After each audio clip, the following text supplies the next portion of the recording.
దేవుని స్తోత్రం. మీ అందరికీ వందనాలు. దేవుని మాట్లాడిందని ఆదికాండంలో 26వ అధ్యాయంలో అబ్రహాం దినంలో వచ్చిన మొదటి కరువు గాక మరి ఒక కరువు ఆ దేశంలో వచ్చాను. అప్పుడు ఇస్సాకు గెరారులోనున్న ఫిలిష్తీయుల రాజైన అబీమెలెకు వద్దకు వెళ్ళాను. అబీమెలెకు వద్దకు వెళ్ళాడంట.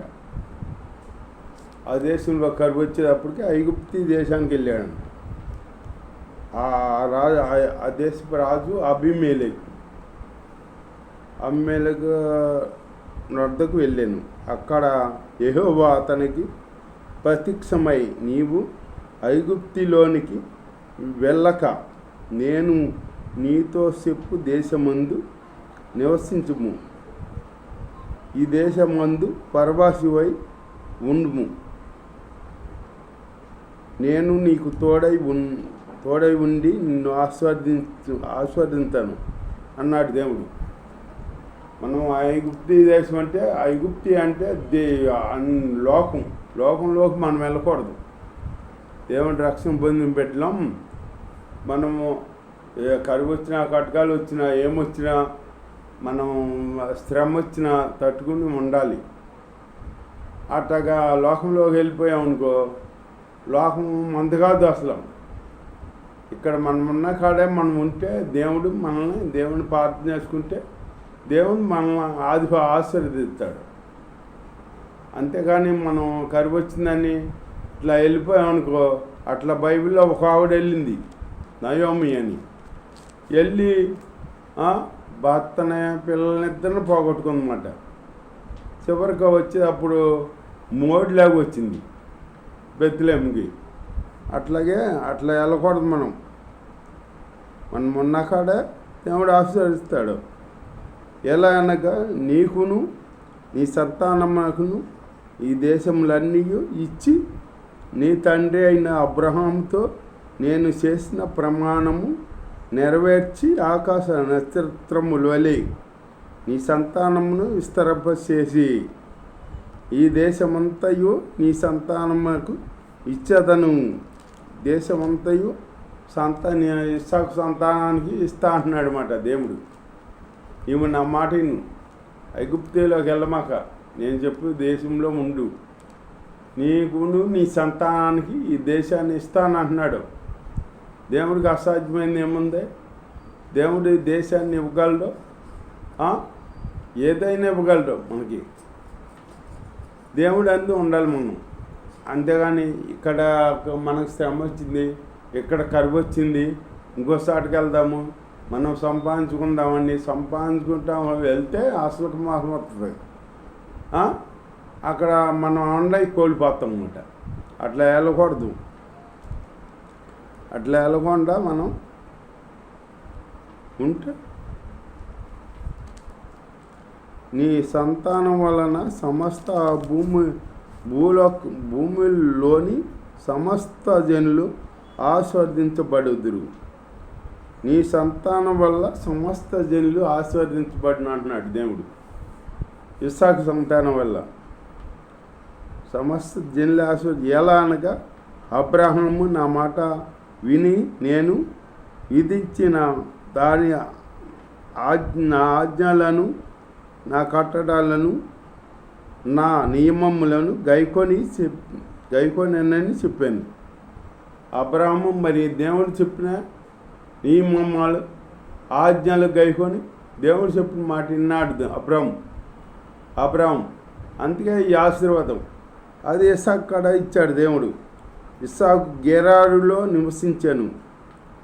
ఆ చోటు మనుషులు అతని భార్యను చూసి ఆమె ఎవరని అడిగినప్పుడు అతడు ఆమె నా సహోదరి అని చెప్పాను. సహోదరి అని చెప్పాడన్నమాట. అంటే సహోదరి అని ఎంత చెప్పాడో, ఆ దేశ ప్రజలు మంచోళ్ళు కాదు, రెప్పుగా చక్కనిది, అందమైంది. ఆవిడ నిమిత్తం ఎవరన్నా నా భార్య అని చెప్తే ఆవిడ నిమిత్తం నన్ను చంపుతారేమో అని భయపడి అట్లా చెప్పాడు. చెప్పేటప్పటికే ఆమె ఆమె ఎవరిని అడిగినప్పుడు అతడు ఆమె నా సహోదరి అని చెప్పాను. ఎందుకనగా రెబ్కా చక్కనిది గనుక ఈ సోటి మనుషులు ఆమె నిమిత్తం నన్ను చంపుదురేమో అనుకుని తన భార్య అని చెప్పుటకు భయపడ్డాండ. భార్య అని చెబుతాకి భార్య అని చెప్పారనుకో, అందమైన భార్య ఉంది కదా, ఆ భార్యని ఆవిడ నిమిత్తం ఈయనేమన్నా చేతారేమని అలా చెప్పాడంట ఇస్సాకు. అలా చెప్పేటప్పటికి అక్కడ అతడు చాలా దినములు ఉండేను. తరువాత ఫిలిష్తీయుల రాజైన అబీమెలెకు కిటికీలో నుండి చూసినప్పుడు ఇస్సాకు తన భార్య అయిన రెబ్కాతో సరసమాడుట కనబడింది. కిటికీలోని చూశాడంట అబీమెలెకు. వాళ్ళకేంటి అన్ని అటు ఇటు సోతపోయాయి. వాళ్ళకి లోకంలో వాళ్ళు ఏంటంటే మనం దేవుని బిడ్డలం చూడడం, మన దారిని మనం వెళ్ళిపోతాం. వాళ్ళు ఏముంది అయ్యి అక్కడే జరుగుతుంది, ఇక్కడేం జరుగుతుంది, అయ్యంటి ఇయ్యంటి అని లోకం వాళ్ళు చూస్తారన్నమాట. అట్లా మనం చూడకూడదు, చూడం కనబడాను. అప్పుడు అబీమెలెకు ఇస్సాకును పిలిచి, ఇదిగో ఆమె నీ భార్య, ఆమె నా సహోదరి అని ఎలా చెప్పుతువని అడగగా ఇస్సాకు ఆమెను బట్టి నేను చనిపోదునేమో అనుకుంటుని అతనితో చెప్పాను. అందుకు అబీమెలెకు, నీవు మాకు చేసిన ఈ పని ఏమి? ఈ జనులలో ఎవడైనను ఆమెతో నిర్భయముగా శయనించవచ్చునే. అప్పుడు నీవు మా మీదకి పాతకము తెచ్చిపెట్టు వాడవు కదా అనెను. ఆవిడతో ఎవరన్నా కలుసుకుంటే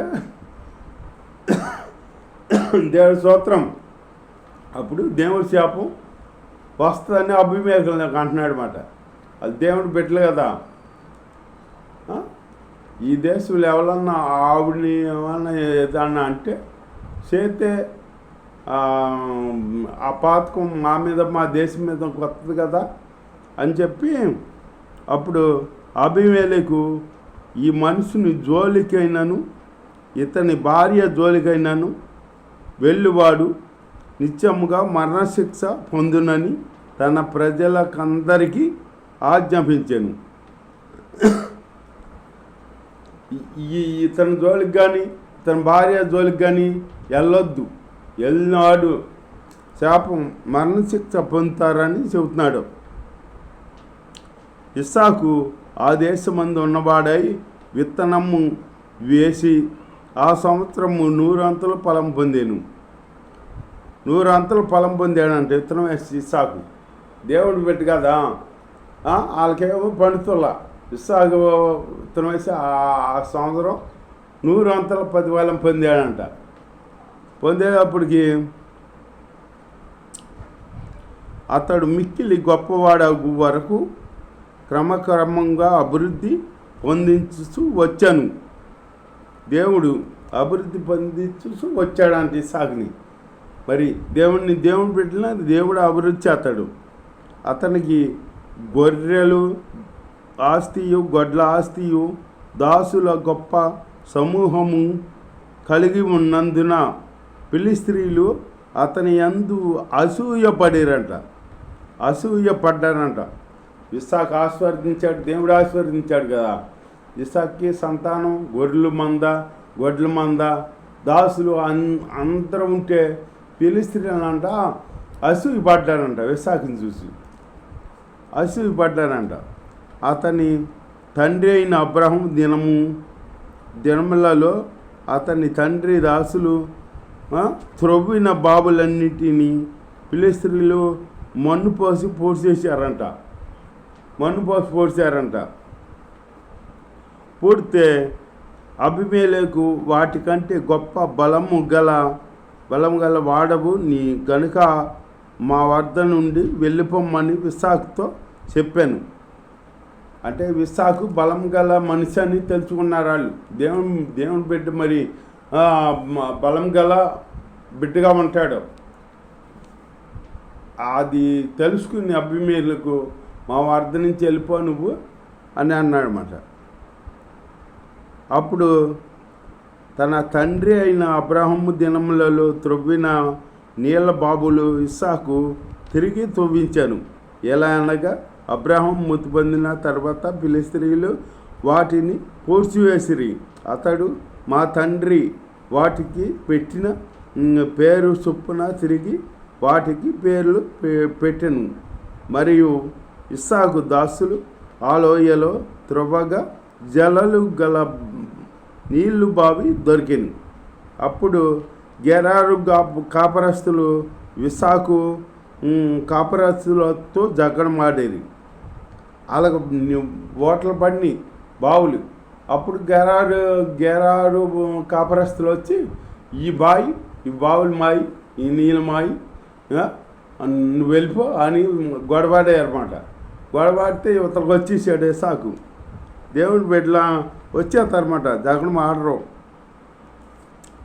జగడమాడ కలహం ఇచ్చినందున అతడు ఆ బావికి ఏసేకు అని పేరు పెట్టాను. వారు మరి ఒక బావి తవ్వినప్పుడు దాని కొరకును జగడమాడేది కనుక దానికి సిత్నా అని పేరు పెట్టాను. సిత్నా అని పేరు పెట్టాడనమాట. ఇప్పుడు వాళ్ళు వచ్చే వీళ్ళు కష్టపడి తవ్వుకుంటున్నారు, నీళ్ళు పడుతున్నాయి, ఓటలు పడుతున్నాయి. వాళ్ళు వచ్చేసి మాయి, ఈ ప్రదేశం మాది, ఈ బావులు మాయి, ఈ నీళ్ళు మాయి అంటున్నారు. వాళ్ళు గొడవాడుతున్నారు. వాళ్ళతో గొడవాడుతాం ఎందుకని ఇస్సాకు వెళ్ళిపోయాడు అన్నమాట. మళ్ళీ వెళ్ళిపోయాడు. మూడోసారి తవ్వినప్పుడు రాలా పాపం మళ్ళీ రాకపోతే మూడోసారి తవ్వినప్పుడు వాళ్ళు రాపోయేటప్పటికి అప్పుడు దానికి ఏ పేరు పెట్టానంటే రహేబోతు అని పేరు పెట్టాను. అక్కడ నుండి అతడు బేర్షెబాకు వెళ్ళాను. ఆ రాత్రి యెహోవా అతనికి ప్రత్యక్షమై, నేను నీ తండ్రి అయిన దేవుడను, నేను నీకు తోడై ఉన్నాను గనుక భయపడకము అని చెప్పాడనమాట. నేను నీకు తోడై ఉన్నాను కనుక భయపడకమని చెప్పాడనమాట. దేవుడు చెప్పాడు. చెబితే అప్పుడు అక్కడ నుండి అతడొక్కడు అక్కడ ఒక బలిపీఠం కట్టాడు. ఇస్సాకు బలిపీఠం కట్టాడు. వాళ్ళ తండ్రి బలిపీఠం కట్టేవాళ్ళకి అబ్రాము, ఇస్సాకు బలిపీఠం కట్టాడు. ఇక్కడ బలిపీఠం కట్టి ప్రార్థన చేశాడనమాట. వారు నిశ్చయముగా యెహోవా నీకు తోడై ఉండుట చూసిమి గనుక మనకు అనగా మాకును నీకును మధ్య ఒక ప్రమాణం ఉండవలేను. మేము నిన్ను ముట్టక నీకు మేలే తప్ప చేయక నిన్ను సమాధానముగా పంపివేతిమి గనుక నీవును మాకు కీడు చేయకుండానట్లు నీతో నిబంధన చేసుకో అని ప్రమాణం చేయమంటున్నారన్నమాట. మేము నీకు మేలు చేసాం, కీడేం చేయలే, నీవు మాకు మేలు చెయ్యి, కీడు చెయ్యి మాక అని అంటున్నారన్నమాట. అక్కడ అంటున్నారన్నమాట. మళ్ళీ తర్వాత దానికి అట్లాగే ఇస్సాకు పని వాళ్ళు బావులు తవ్వితే ఆ నీళ్ళు పడితే వీళ్ళు ఈ బాబు మాది, ఈ దేశం మాది, ఈ నీళ్ళు మాయి అని వచ్చేస్తున్నారు. గొడవ వచ్చేస్తుంటే వాళ్ళు కుదులు పెట్టేసి మళ్ళీ ఉత్తరకు వచ్చేస్తున్నాడు ఇస్సాకు. వచ్చేసి మళ్ళీ ఇంకోసారి మొదలెట్టి తోమితే అక్కడికి వస్తున్నారు అన్నమాట. అక్కడికి వస్తున్నారు అనమాట. అట్లాగే అన్నులు వాళ్ళు వస్తారు మన దగ్గరికి. కాకపోతే మనం గొడవడకూడదు, వాళ్ళు గొడవడతా వస్తారు, మనం గొడవడకూడదు. గొడవడకుండా సమాధానంగా ఉండాలి. దేవుడు పెట్టినప్పుడు సమాధానంగా ఉంటారన్నమాట. సమాధానకర్త మన దేవుడు. అలాగే మనం కూడా సమాధానంగా ఉండాలి. దేవుడి వాక్యం దీవించుగాక.